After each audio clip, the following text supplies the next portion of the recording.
Hello dear student, welcome to my class. Myself Dr. Bhavesh. Welcome to my YouTube channel Dr. Bhavesh Biology Hub. Today discuss about anatomy structure of kidney. क्या पढ़ेंगे? Anatomy structure of kidney. ठीक है, Anatomy structure of kidney. आज हम देखेंगे kidney का anatomy structure क्या है. Anatomy structure of kidney. चलिए देखते हैं एनाटॉमी स्ट्रक्चर ऑफ किडनी में क्या क्या आ रहा है. ठीक है, तो पहले बेटा हम देखेंगे जो किडनी होता है हमारा कितना रहता है. किडनी 1 पेयर किडनी रहता है, हाँ कि नहीं. किडनी कितना रहता है? 1 पेयर किडनी रहता है. तो उसका वेट जो रहता है कितना रहता है बेटा? 120 to 170 ग्राम वेट रहता है. ठीक, और उसका जो आपका जो राइट किडनी होता है वो थोड़ा बिलो रहता है कंपेयर देन लेफ्ट किडनी. उसका रीजन क्या है राइट किडनी और लेफ्ट किडनी का? अगर आपका ये लेफ्ट किडनी थोड़ा एबव रहेगा तो राइट किडनी थोड़ा बिलो रहेगा. ये आपका हो गया राइट किडनी, ये आपका हो गया लेफ्ट किडनी. तो राइट किडनी क्या होता है आपका लेफ्ट किडनी का कंपेयर में क्या रहता है? थोड़ा नीचे में रहता है. क्यों? क्योंकि उसमें जो सप्रेस करता है वो आपका लीवर है. लीवर आपका किडनी के अबव रह रहा है, वो क्या कर रहा है? उसको सप्रेस कर दे रहा है, जिसकी वजह से क्या हो रहा है आपका राइट किडनी जो है ये नीचे आ रहा है. ठीक है, और आपका ये जो हम बात करेंगे कि किडनी का पोजीशन कहाँ पे है, तो किडनी का पोजीशन हमारा ये जो हमारा नेक जो है, नेक का पीछे हमारा क्या C7 है, सर्विकल 7. तो इसी हिसाब से अगर चले हम, अगर हम बैक में हाथ रखेंगे, अगर हम यहाँ पे ऐसे हाथ रख रहे हैं तो ये वाला जो पार्ट है यहाँ पे हमारा किडनी प्रेजेंट है. और ये वाला पार्ट हमारा कितना रीजन में आता है? ये वाला पार्ट हमारा रीजन आता है आपका थोरासिक 12 to लंबर 3. कितना रीजन में आ रहा है बेटा? ये थोरासिक वर्टिब्रे, मतलब उसका जो आपका सिचुएशन एनाटॉमिकल सिचुएशन कितने में आ रहा है?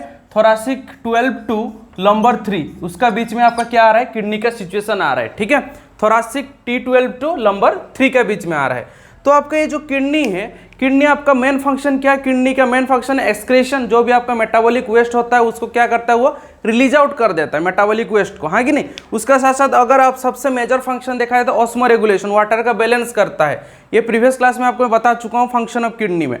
तो चलिए अब हम देखते हैं किडनी का और एनाटॉमी क्या है, उसका अंदर में क्या क्या स्ट्रक्चर हमको मिल रहा है. तो ये हमारा सिचुएशन हो गया. T12 to L3 के बीच में आपका किडनी रह रहा है और 1 पेयर ऑफ किडनी है. 120 to 170 ग्राम आपका उसका वेट है. अगर उसका हम लेंथ करेंगे, ठीक है, मतलब उसका जो लेंथ कितना है वो अगर हम बात करेंगे तो वो आपका आएगा 12 to 15 सेंटीमीटर. ये आपका मतलब अप्रोक्सीमेटली है, ये सब अप्रोक्सीमेटली रिजल्ट ले रहे हो. अगर मान के चलो हम बच्चा का बात करेंगे तो उसका वैल्यू अलग आएगा, अडल्ट का वैल्यू अलग आएगा. तो ये आपका अलग अलग सब उसका वैल्यू का हिसाब से मैं अप्रोक्सीमेटली वैल्यू ले रहा हूँ 12 to 15 और 12 to 16 cm. अगर हम बात करेंगे उसका थिकनेस का, ठीक है, तो थिकनेस आपका हो रहा है 3 to 4 cm होगा उसका थिकनेस. अगर हम उसका बात करेंगे ब्रेथ का, ठीक है, ब्रेथ का अगर बात करेंगे तो 5 to 7 cm होगा उसका ब्रेथ. तो आपका 12 to 15 सेंटीमीटर क्या होगा? लेंथ हो गया. 5 to 7 cm क्या हो? उसका ब्रेथ हो गया. और उसका जो मोटाई हो, जो थिकनेस है, ठीक है, वो जो आपका थिकनेस है, थिकनेस कितना आ रहा है बेटा? थिकनेस आ रहा है आपका 3 to 4 cm और 3 to आपका 2 to 3 cm भी हो सकता है बहुत सारे बुक में. तो ये आपका जो वैल्यू है ये वेरी करेगा बुक टू बुक. इसलिए आपको जो एनसीईआरटी में दिया गया है उसी में आपको फोकस करना है, क्योंकि हमारा जो भी नीट का जो एग्जाम रहेगा वो एनसीईआरटी बेस्ड रहेगा. इसलिए आपको एनसीईआरटी का line by line, point by point आपको मतलब दिमाग में आपका होना चाहिए. ठीक है, क्योंकि किसी से भी आपका क्वेश्चन पूछ सकता है. तो ये हमारा हो गया ओवरऑल व्यू, मतलब आपका जनरल व्यू बोल सकते हैं किडनी का. 1 पेयर ऑफ किडनी है, 20 to 170 ग्राम उसका वेट है, 12 to 15 सेंटीमीटर उसका लेंथ है, 3 to 4 cm उसका थिकनेस है और 5 to 7 क्या उसका ब्रेथ है और T12 to L3 के बीच में ये हमारा सिचुएशन हो रहा है. ठीक है, क्लियर हो गई ये चीज़. अब हम देखेंगे ये जो हमारा किडनी है बेटा, किडनी में आप नेफ्रॉन नाम सुने होंगे. नेफ्रॉन जो कि आपका फंक्शनल यूनिट ऑफ किडनी है, हाँ कि नहीं. नेफ्रॉन क्या होता है? हमारा फंक्शनल यूनिट ऑफ किडनी होता है. इधर मैं लिख दे रहा हूँ नेफ्रॉन.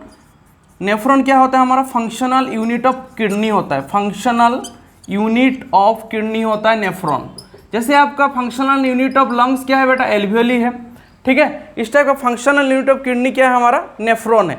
तो नेफ्रॉन जो होता है एक किडनी में आपको 1 मिलियन नेफ्रॉन मिलेगा. कितना मिलेगा बेटा? 1 मिलियन. तो 2 पेयर किडनी है तो 1 मिलियन कितना है? 10 लाख होता है. तो आपका 1 पेयर किडनी है तो 2 किडनी में आपका क्या रहेगा? 2 मिलियन नेफ्रॉन्स रहेगा.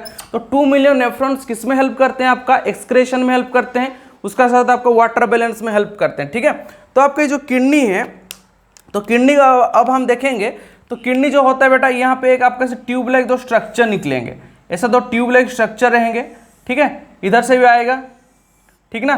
तो ऐसे जो ट्यूब लाइक स्ट्रक्चर आएंगे तो तो उन लोग कहाँ पे आपका रिलीज आउट होंगे, एक सेक लाइक स्ट्रक्चर में, जिसको हम क्या बोलते हैं, यूरिनरी ब्लैडर बोलते हैं। क्या बोलते हैं, यूरिनरी ब्लैडर बोलते हैं, ठीक है, यूरिनरी ब्लैडर।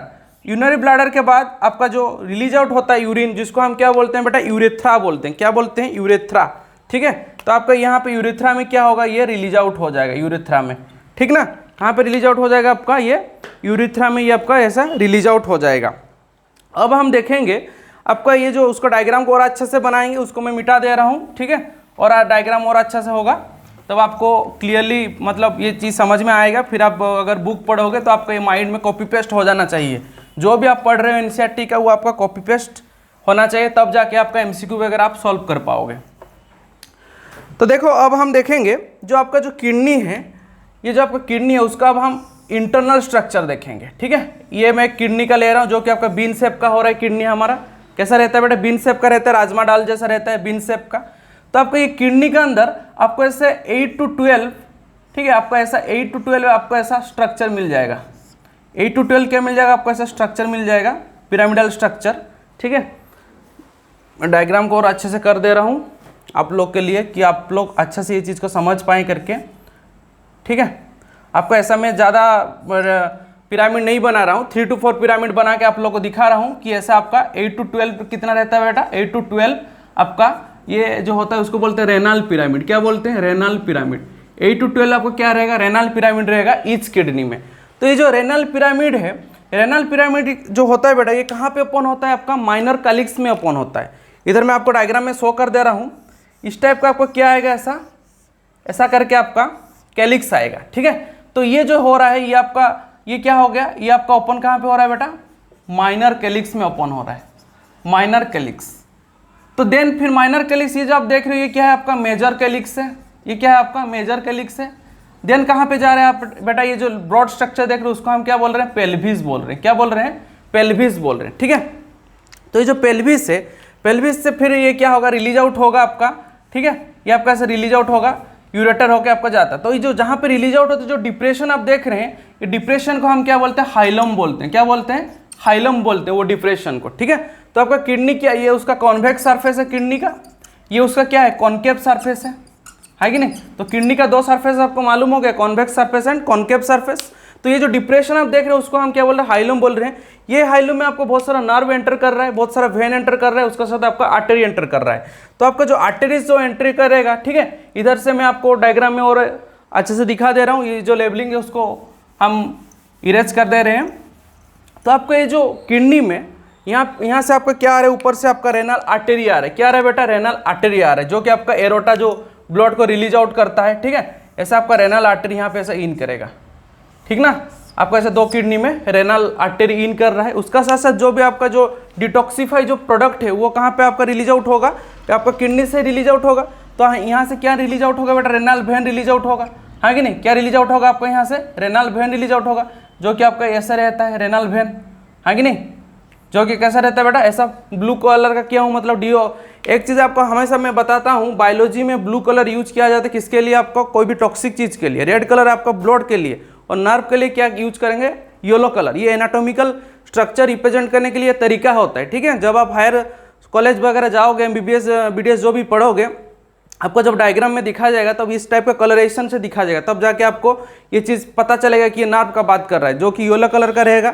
और ब्लू कलर रहेगा जब मतलब आपको उसमें डिटॉक्सिफाई ब्लड जा रहा है, सॉरी आपको मतलब उसमें कार्बन डाइऑक्साइड रिलेटेड रहेगा, ठीक है। और जो आपका रेड का होगा मतलब ऑक्सीजनेटेड का बात कर रहा है। तो इसीलिए इसी के आपको अभी से मैं ये चीज़ को मतलब आपके साथ उसमें अभी से आपको ये कर रहा हूँ कि आप लोग ये चीज़ को देख आपको पता चल जाएगा कि नहीं, ये रेड है मतलब उसमें ऑक्सीजनेटेड जा रहा है, ये ब्लू है मतलब उसमें डीऑक्सीजनेटेड वाला पार्ट का बात कर रहे हैं साथ, ठीक है। तो इसीलिए आपको ये मैं कलराइजेशन करके आपको दिखा रहा हूँ। तो आपका ये जो ब्लू है क्या हो गया बेटा, ये आपका हो गया रेनल वेन हो गया। ये क्या हो गया, या यहाँ पे आपका ऐसा एंट्री करेगा रेनल वेन, ठीक है। मतलब एंट्री तो नहीं करेगा, वहाँ से जो डिटॉक्सिफाई होगा उसको लेके वो जाएगा, कहाँ तक जाएगा आपका, सुपरियर वेना कावा, ठीक है। कहाँ पे डालेगा बेटा, सुपरियर वेना कावा, जो आपका राइट एट्रियम होता है हार्ट का, वहाँ पे जाके वो रिलीज आउट कर देगा। तो ये आपका क्या हो गया, ये आपका हो गया रेनल वेन हो गया, ये आपका क्या हो गया, रेनल आर्टरीज हो गया, रेनल आर्टरीज और रेनल वेन, ठीक है। ये आ गया समझ में, इतना तक क्लियर होंगे आप लोग। तो अब हम देखेंगे जो आपका ये जो किडनी होता है, ये जो आउटर पार्ट है बेटा, ये जो आउटर पार्ट है, ये जो मैं ग्रीन में आपको दिखा रहा हूँ आउटर पार्ट, ये आउटर जो पार्ट है, ये आउटर पार्ट को हम क्या बोलते हैं? कॉर्टेक्स बोलते हैं। क्या बोलते हैं? कॉर्टेक्स, ठीक है। और उस अंदर पार्ट को हम क्या बोलेंगे? पूरा ओवरऑल जो ये वाला पार्ट को, अंदर पार्ट को, उसको हम बोलेंगे मेडुला। क्या बोलेंगे? मेडुला। उसका साथ आपको ऐसे ऐसे ग्लैंड लाइक स्ट्रक्चर मिलेगा किडनी में, जिसको हम क्या बोलते हैं? Adrenal gland. Adrenal gland. ये ग्लैंड के बारे में डिस्क्राइब नहीं कर रहा हूँ, क्योंकि आपको जो मैं केमिकल कोऑर्डिनेशन पढ़ाऊंगा उसमें डिस्क्राइब करूंगा हार्मोन के बारे में। एड्रिनलिन, नॉरएड्रिनलिन, ये सब रिलीज करता है एड्रिनल ग्लैंड, ठीक है। तो आपके जो एड्रिनल ग्लैंड है, आपका दोनों किडनी में रहेगा एड्रिनल ग्लैंड। एड्रिनल ग्लैंड का भी बहुत ज़्यादा रोल रहता है आपका। एक मैकेनिज्म में पढ़ाऊंगा, RAS mechanism, renin, aldosterone, angiotensin system, ठीक है, रस सिस्टम करके बोलते हैं। वो कैसे आपका बॉडी का ब्लड प्रेशर को मतलब रेगुलेट कर रहा है, कैसे आपका हाइपोटोनिक यूरिन फॉर्मेशन कर रहा है, वो सब मैं आपको बताऊंगा, तब जाके आपको ये चीज़ समझ में आएगा, ठीक है। कैसे कौन सा ट्यूब में कौन सा रीऑब्जर्वेशन हो रहा है, ये भी आपको बहुत इंपॉर्टेंस रखता है ये चैप्टर में। तो आपका ये एड्रिनल ग्लैंड हो गया। ये आपका जो आप देख रहे हैं, जो आपका कॉनिकल शेप का, उसको हम क्या बोल रहे हैं? Renal pyramid. जो ज़्यादा पॉइंटेड है उसको हम क्या बोलते हैं? रेनल पपेला बोलते हैं। क्या बोलते हैं? रेनल पपेला बोलते हैं। और एक चीज़ आपको बता दूं, जो कि आपका एनसीईआरटी में बहुत बार पूछा है, एनसीईआरटी बोर्ड आपका नीट एग्जाम में, वो क्या पूछता है? आपका जो कॉर्टेक्स पार्ट कभी कभी क्या होता है बेटा, आपका मेडुला तरफ इन कर जाता है। आपका जो कॉर्टेक्स पार्ट है बाहर का, वो कभी कभी क्या होता है? मेडुला तरफ ऐसा इन कर देता है। तो जो मेडुला तरफ जो इन हो जाता है कॉर्टेक्स पार्ट, उसको एक बहुत अच्छा सा नाम है जो साइंटिस्ट डिस्कवर किए थे, उसको हम क्या बोलते हैं? उसको हम बोलते हैं कॉलम्स ऑफ बर्टेनी। क्या बोलते हैं? कॉलम्स ऑफ बर्टेनी बोलते हैं, ठीक है। क्या बोलते हैं? Columns of Bertini. जो कि आपका कॉर्टेक्स वाला पार्ट अगर आपका मेडुला पार्ट में एंटर कर लिया, उसको हम बोलते हैं कॉलम्स ऑफ बर्टेनी बोलते हैं, ठीक है। क्लियर हुआ ये चीज़ आपका? उसका बाद हम देखेंगे आपका ये जो यूरिन जो आपका फॉर्मेशन हो रहा है, कहाँ पे हो रहा है? यहाँ पे आपका हो रहा है। यहाँ पे आपका ऐसा नेफ्रॉन वगैरह है, ठीक है। आपका जो नेफ्रॉन है कहाँ पे है बेटा? आपका ऐसा पिरामिड का अंदर है, जो ब्लू में दिखा रहा हूँ, ये आपका ऐसा नेफ्रॉन है, ठीक है। ऑलरेडी आपको बता चुका हूँ 1 मिलियन नेफ्रॉन आपका प्रेजेंट है एक किडनी में। तो आपका जो नेफ्रॉन जो प्रेजेंट है, ये क्या करता है? आपका फिल्ट्रेट करता है ब्लड को।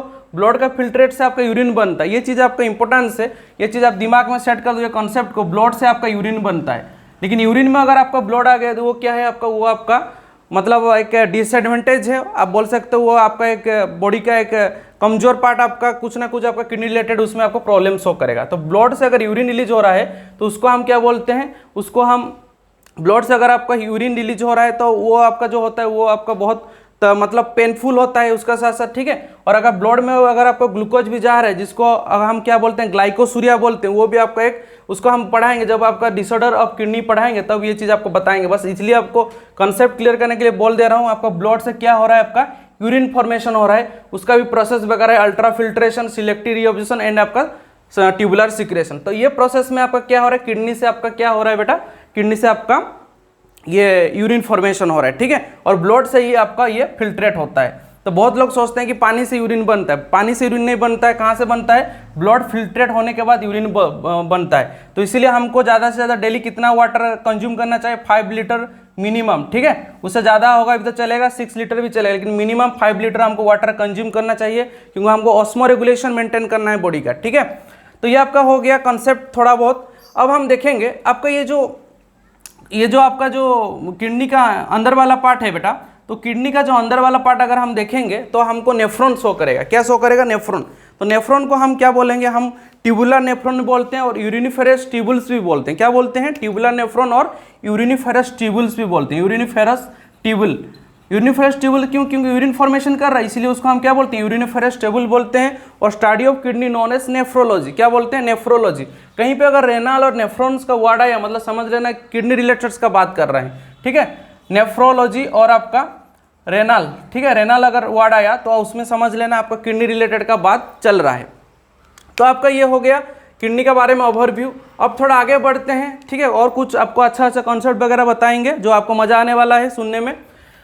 अब हम देखेंगे आपको ये जो ट्यूबुल्स है, जो कि हम नेफ्रॉन बोल रहे हैं, नेफ्रॉन कैसे आपको ब्लड फिल्ट्रेट कर रहा है, ठीक है, उसको हम आज अच्छे से देखेंगे, तब जाके आपको ये चीज़ समझ में आएगा और आपका एमसीक्यू वगैरह और बहुत इजीली सॉल्व हो जाएगा। अब हम देखेंगे कैसे हमारा फिल्ट्रेट हो रहा है। क्या फिल्ट्रेट होना चाहिए? आपका ब्लड फिल्ट्रेट होना चाहिए। और क्या फॉर्मेशन करना चाहिए? यूरिन फॉर्मेशन करना चाहिए, ठीक है। चलिए देखते हैं कैसे हमारा ट्यूबुल्स वर्क कर रहा है। ये जो आपका ट्यूबुल्स है, आपका जो ट्यूबुल्स है बेटा, जिसको हम रेनल ट्यूबुल्स बोलते हैं, ठीक है, वो आपका कैसा है, आपका ऐसा कॉप शेप का है। कैसा है आपका, कॉप शेप का है। और कॉप शेप का होने के बाद थोड़ा हाईली कॉइल्ड है। फिर आपका ऐसा यू शेप का है, ठीक है, फिर हाईली कॉइल्ड है, फिर आपका ऐसा जो आप देख रहे हैं, जो डंडा टाइप का, स्टिक टाइप का, ठीक है, इस टाइप का फिर से वो ऐसा फॉर्मेशन करता है। तो उसका नेमिंग मैं कर दे रहा हूँ, आपको समझने में इजी लगेगा। ये जो आप देख रहे हैं, ये जो आप देख रहे हैं कॉप शेप का, उसको हम बोलते हैं बाउमन्स कैप्सूल। क्या बोलते हैं बेटा, बाउमन्स कैप्सूल, बाउमन्स कैप्सूल बोलते हैं, ठीक है। और ये जो हाईली जो कॉइल्ड प्रोक्सिमल स्ट्रक्चर आप देख रहे हैं, प्रोक्सिमल कॉन्वोल्यूटेड ट्यूब उसको बोलेंगे। क्यों प्रोक्सिमल? प्रोक्सिमल मतलब पहला, शुरुआत, प्रोक्सिमल। कॉन्वोल्यूटेड मतलब आपका ऐसा रिंग लाइक स्ट्रक्चर है, कॉन्वोल्यूटेड, तो उसको हम बोलते हैं प्रोक्सिमल कॉन्वोल्यूटेड ट्यूब और पीसीटी बोलते हैं। क्या बोलते हैं? प्रोक्सिमल कॉन्वोल्यूटेड ट्यूब और पीसीटी। ये जो यू शेप का देखते हैं उसको आप बोलते हैं लूप्स ऑफ हेनल्स। क्या बोलते हैं? लूप्स ऑफ हेनल्स बोलते हैं। लूप्स ऑफ हेनल्स और लूप्स ऑफ हेनली भी बोलते हैं। फिर आपका हाईली कॉइल्ड का स्ट्रक्चर देख रहे हैं, उसको हम क्या बोलेंगे? डीसीटी बोलते हैं। क्या बोलते हैं? DCT, distal convoluted tube. फिर आपका जो आप देख रहे हैं जो पाइप लाइक स्ट्रक्चर, उसको हम क्या बोलते हैं? कलेक्टिंग डक्ट बोलते हैं। क्या बोलते हैं? कलेक्टिंग डक्ट बोलते हैं। तो ऐसे बहुत सारा नेफ्रॉन का यहाँ पे अटैच होता है कलेक्टिंग डक्ट में। फिर जाके वो क्या करता है, आपका यूरिन रिलीज आउट करता है। जहाँ पे यूरिन रिलीज आउट करेगा रेनल पापेला में, वो स्ट्रक्चर को हम बोलते हैं डक्ट्स ऑफ बेलिनी।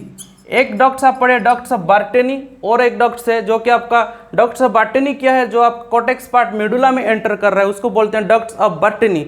और जो पार्ट आपका बेलिनी किसको बोलते हैं? जो पार्ट आपका कलेक्टिंग डक्ट से बहुत सारा नेफ्रॉन अटैच होता है, वो फिर कलेक्टिंग डक्ट्स क्या कर रहा है, जब आपका माइनर कलिक्स में यूरिन को डाल रहा है, ठीक है, फिल्ट्रेट यूरिन को जब डाल रहा है, वो जो डक्ट्स है उसको बोलते हैं डक्ट्स ऑफ बेलिनी। बच्चे यहाँ पे कंफ्यूज हो जाते हैं, ducts of Bertini, ducts of Bellini, पूरा सेम टू सेम है, 90% प्रोनाउंसिएशन, बस इसमें बेलिनी वर्ड हो रहा है, उसमें आपका बार्टेनी वर्ड हो रहा है, ठीक है। क्लियर हुआ ये चीज़? होप सो आपको बहुत मजा आने लगा ये टॉपिक, ठीक है, और आगे भी और मजा लगेगा, ये तो शुरुआत है। तो आपको ये जो बाउमन्स कैप्सूल है बेटा, बाउमन्स कैप्सूल में आपको दो टाइप का ट्यूबुल्स देखने को मिलेगा। कितना टाइप का? दो टाइप का ट्यूबुल्स देखने को मिलेगा। एक जो आपका आ रहा है इधर से, ठीक है, ये जो ट्यूबुल्स है ये किसका पार्ट है बता सकते हैं? ये जो ट्यूबुल्स है आपका, ये आपका पार्ट है रेनल आर्टरीज का पार्ट है। आर्टरीज जब हाईली कोइल्ड हो जाता है तो क्या फॉर्मेशन करता है बेटा? आपका आर्ट्रियोल फॉर्मेशन करता है। और हाईली आर्ट्रियल जब हो जाए क्या फॉर्मेशन करता है? कैपिलरी फॉर्मेशन करता है, ठीक है। ये बहुत इंपॉर्टेंट एक पॉइंट है। तो आपका ये जो रेनल आर्टरीज जो है बेटा, ये रेनल आर्टरी आर्ट्रियल हो जाता है, तो ये आपका जो आर्ट्रियल का एक पार्ट है, ठीक है, आपका जो ये जो एंटर कर रहा है उसको हम क्या बोलते हैं? उसको हम बोलते हैं एफरेंट आर्ट्रियोल। क्या बोलेंगे? Efferent arteriole. Efferent arteriole means क्या है बेटा? एफरेंट मतलब वो आपका लेके आ रहा है। तो हम कैसे याद रखेंगे एफरेंट आर्ट्रियोल्स? तो लेके आ रहा है, आ रहे मतलब ए का टर्म आ रहा है, तो ए अगर ज़्यादा आपका हो रहा है तो उसको हम क्या बोलेंगे? एफरेंट आर्ट्रियोल्स बोलेंगे। ए आ रहा है तो ए का मतलब वो लेके आएगा, तो एफरेंट आर्ट्रियोल। फिर यहाँ पे क्या हो रहा है? हाईली कोइल्ड हो जाएगा, ठीक है, हाईली कोइल्ड हो जाएगा। तो हाईली कोइल्ड हो जाने के बाद फिर से क्या होगा? वो थोड़ा नैरो हो जाएगा। तो वो क्यों आपका जब एंटर किया था वो आपका बहुत ज़्यादा था, जब आपका एग्जिस्ट हो रहा है बहुत थिन हो रहा है, उसका रीजन क्या है वो भी हम बताएंगे आपको। तो एफरेंट आर्ट्रियोल लेके आ रहा है, और इफरेंट आर्ट्रियोल जो है उसको हम क्या बोलते हैं? जो कि आपका पेरीट्यूबुलर कैपिलरीज हो जाएगा, जो कि आपको यहाँ पे आपका coiled highly coiled structure show करेगा, उसको हम क्या बोलेंगे बेटा? उसको हम बोलेंगे इफरेंट आर्ट्रियोल। क्या बोलेंगे? इफरेंट आर्ट्रियोल होगा। तो ये जो आपका हाईली कोइल्ड स्ट्रक्चर उसको हम क्या बोल रहे हैं? उसको हम बोलते हैं ग्लोमेरुल्स बोलते हैं। क्या बोलेंगे? ग्लोमेरुल्स बोलते हैं। तो ये सबका अलग अलग प्रेशर है, उसको मैं बताऊंगा, ठीक है।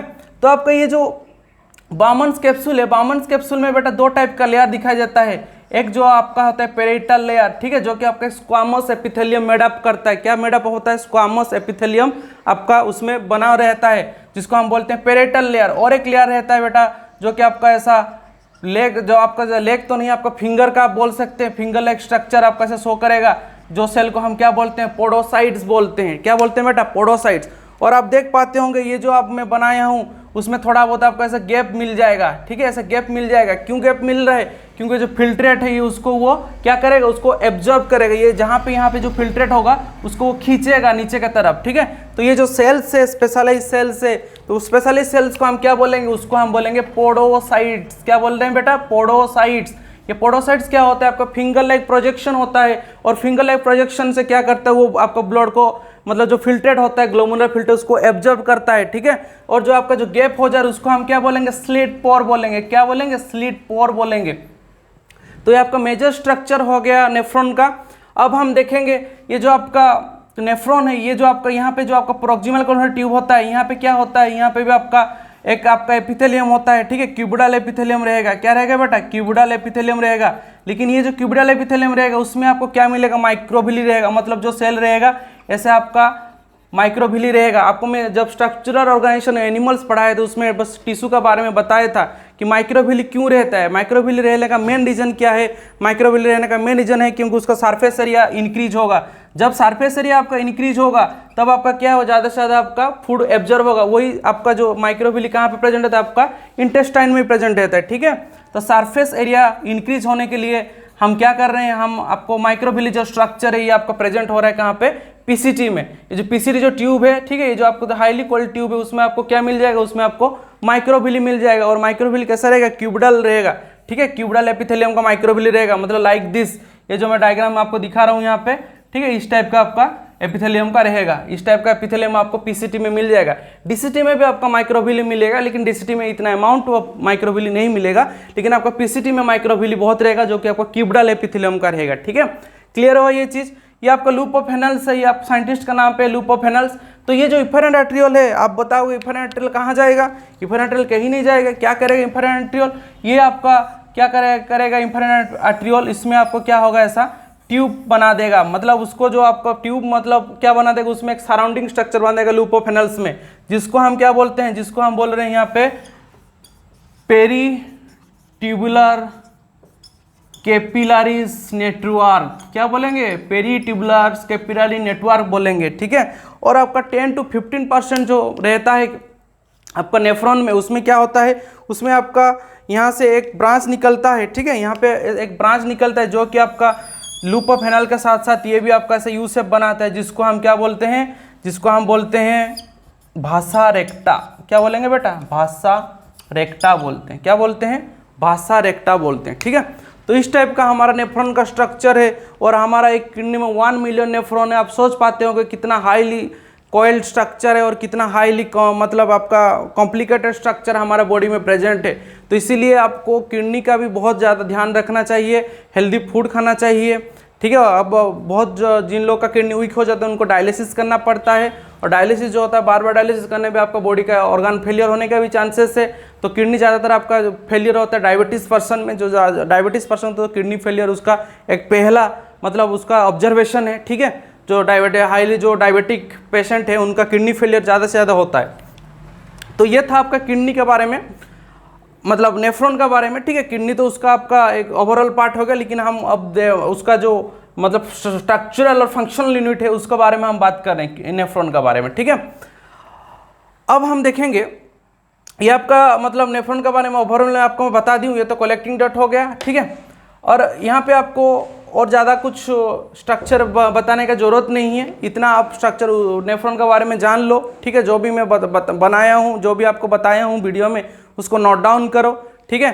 तो उसका बाद आपका और कुछ मैं बता दे रहा हूँ, जो आपका जो मतलब किडनी का जो और भी मतलब उसका जो स्ट्रक्चर है, जो कि आपको पहले जो डायग्राम बना था उसके बारे में बता दे रहा हूँ, ठीक है। पहले उसको मिटा दे रहा हूँ आपको, तब जाके उसको मैं बता दे रहा हूँ आपको, क्योंकि क्वेश्चन कहीं से भी फॉर्म हो सकता है, इसलिए हमको रेडी रहना है, हाँ कि नहीं, क्वेश्चन को फाइट करने के लिए। क्योंकि हम लोग बचपन से ही कोई भी अगर कोई भी अगर आपका आ रहा है, कितना भी कठिन से कठिन क्वेश्चन आ रहा है, उसको फाइट करने का हम लोग क्या रखते हैं, ताकत रखते हैं, हाँ कि नहीं, अपना कैपेबिलिटी रखते हैं, अपना कॉन्फिडेंस रखते हैं। तब जाके क्या होगा, क्वेश्चन भी आपको डरने लगेगा कि किसका मतलब मैं किसका साथ पंगा ले रहा हूँ, हाँ कि नहीं। तो क्वेश्चन को आप क्या, क्वेश्चन आपको नहीं डराएगा, आप क्वेश्चन को डराओगे। इस टाइप का आपके पास नॉलेज होना चाहिए, ठीक।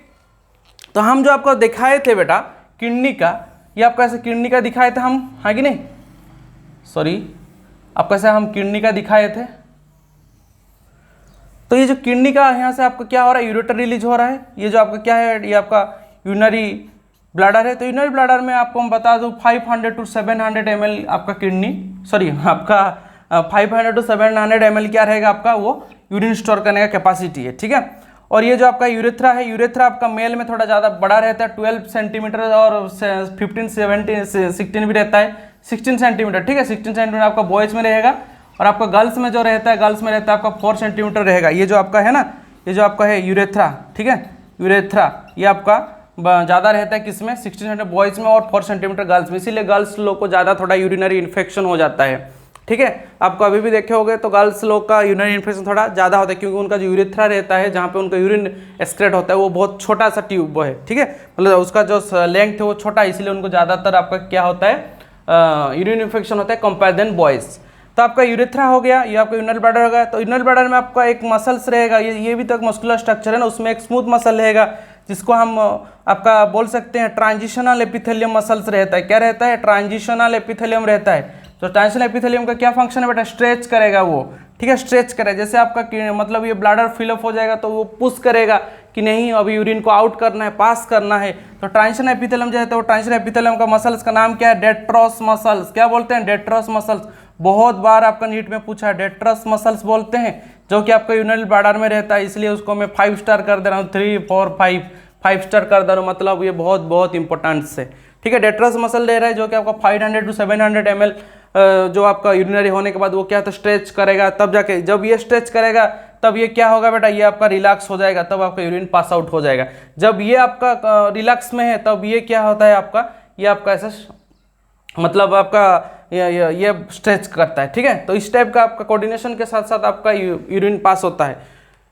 हो गया समझ में। तो आपका जो यूरिनरी जो आपका यूरेटर रहता है, ये भी आपका कितना रहता है, ये भी आपका ऐसा 17 to 80 cm आपका रहता है उसका लेंथ, ठीक है। आपका जो यूरेटर का आप जो देख रहे हैं उसका 17 to 18 cm उसका लेंथ रहता है, ठीक है ना। और उसका सिचुएशन आपको मैं बता दिया हूँ। तो ये ओवरऑल आपका एनाटॉमिकल स्ट्रक्चर था किडनी, ऊथी और नेफ्रॉन का, ठीक है। उसके बाद हम देखेंगे कैसे हमारा ब्लड फिल्ट्रेट हो रहा है। फिर भी हमको ब्लड फिल्ट्रेट होने का 3 पार्ट्स आपको मैं बता दे रहा हूँ। क्या क्या है बेटा, 3 पार्ट आपका जो ब्लड फिल्ट्रेट होने का, ठीक है, उसको आप लोग जान लो। जो आपको ब्लड फिल्ट्रेट होने का क्या क्या 3 पार्ट है। पहले हम देखेंगे क्या, कौन सा पार्ट देखेंगे बेटा, पहला वाला हम देखेंगे, एक मिनट। जो आपका ब्लड फिल्ट्रेट होने का जो पहला स्टेप है, ठीक है, उसको हम क्या बोलते हैं, अल्ट्रा फिल्ट्रेशन बोलते हैं। क्या बोलते हैं बेटा, अल्ट्रा फिल्ट्रेशन। ये जो अल्ट्रा फिल्ट्रेशन क्या होता है, ब्लड का छन्नी, जैसे आप चाय जैसे छन्नी में करके आपका जो कप में देते हैं उस टाइप का छन्नी आपका ग्लोमेरुल्स क्या करेगा, आपका जो प्लाज्मा का जो पार्ट है, ठीक है, फिल्ट्रेट पार्ट, उसको फिल्ट्रेट कर देगा। और जो फिल्ट्रेशन रहता है वो आपका क्या होता है, उसको हम बोलते हैं नेफ्रिक फिल्ट्रेशन, नेफ्रिक फिल्ट्रेट बोलते हैं, जिसमें आपका क्या रहेगा, जिसमें प्लाज्मा रहेगा लेकिन उसमें प्रोटीन नहीं रहेगा, प्लाज्मा विदाउट प्रोटीन रहेगा, ठीक है। और ग्लूकोज भी आपका, लेकिन ग्लूकोज जो है आपका सबसे ज़्यादा कहाँ पे एब्जॉर्ब हो जाता है, आपका पीसीटी से सबसे ज़्यादा एब्जॉर्ब हो जाएगा आपका पीसीटी में, 99% ग्लूकोज यहीं पे आपका एब्जॉर्ब हो जाएगा, ठीक है। उसका बाद तो फिर हमारा जो लूपोफेनॉल से उसका भी आपको मैं बताऊंगा, उसका असेंडिंग लिम्ब डिसेंडिंग वो चीज़ मैं भूल गया था, फिर यहाँ पे बता दे रहा हूँ। तो लूपोफेनॉल आपका ऐसा यू शेप का था ना, तो यू शेप का जो नीचे वाला जो आपका ये वाला जो पार्ट है यहाँ से लेके इतना तक, इसको हम क्या बोलेंगे, उसको हम बोलते हैं डिसेंडिंग लिम्ब बोलते हैं। क्या बोलते हैं बेटा, descending limb, LIMB, descending limb. ये जो ऊपर जा रहा है उसको हम क्या बोलेंगे, उसको हम बोलते हैं असेंडिंग लिम्ब, ठीक है। Descending limb and ascending limb बोलते हैं। ये चीज़ मैं बोलते भूल गया अभी, इसीलिए याद आया तो आपको बता दिया हूँ। तो एक पहला स्टेप है अल्ट्रा फिल्ट्रेशन। देन आपका वो क्या होगा बेटा, सिलेक्टिव रीअब्जॉर्प्शन करेगा, मतलब जहाँ पे जो चीज़ रीअब्जॉर्ब होना चाहिए वो चीज़ वो रीअब्जॉर्ब करेगा, ठीक है उसको। इसीलिए नेक्स्ट स्टेप उसका क्या है, सिलेक्टिव रीअब्जॉर्प्शन है। क्या है बेटा, सिलेक्टिव रीअब्जॉर्प्शन है। देखते हैं अब हम, अल्ट्रा फिल्ट्रेशन हो गया, पॉइंट 2 सिलेक्टिव रीअब्जॉर्प्शन हो गया, सिलेक्टिव रीअब्जॉर्प्शन हो गया, ठीक है। क्या हो गया, सिलेक्टिव रीअब्जॉर्प्शन। और थर्ड क्या हो गया आपका, अल्ट्रा फिल्ट्रेशन सिलेक्टिव रीअब्जॉर्प्शन के बाद थर्ड हो गया आपका क्या हो गया, सिक्रेशन होगा, ठीक है, सिक्रेशन होगा, सिलेक्टिव सिक्रेशन और नॉर्मल ऐसे सिक्रेशन में बोल सकते हो। तो 3 स्टेप्स होने के बाद आपका क्या होता है बेटा, ब्लड से आपका क्या मिल जाएगा, आपको यूरिन मिल जाएगा, ठीक है। अब नेक्स्ट हम देखेंगे कैसे आपका डाइल्यूट यूरिन कैसे हो रहा है, कैसे आपका हाइपोटोनिक, कैसे आपका हाइपोटोनिक यूरिन हो रहा है, उसके बारे में हम नेक्स्ट क्लास में बात करेंगे। होप सो आपको जो भी मैं पढ़ा है वो समझ में आया होगा। जो भी नहीं है वो मेरे को आप कॉल कीजिए, मैसेज कीजिए, उसका रिलेटेड MCQ मैं आपको प्रोवाइड कर दूंगा इवनिंग को, ठीक है। Thank you, have a nice day, पढ़ते रहिए।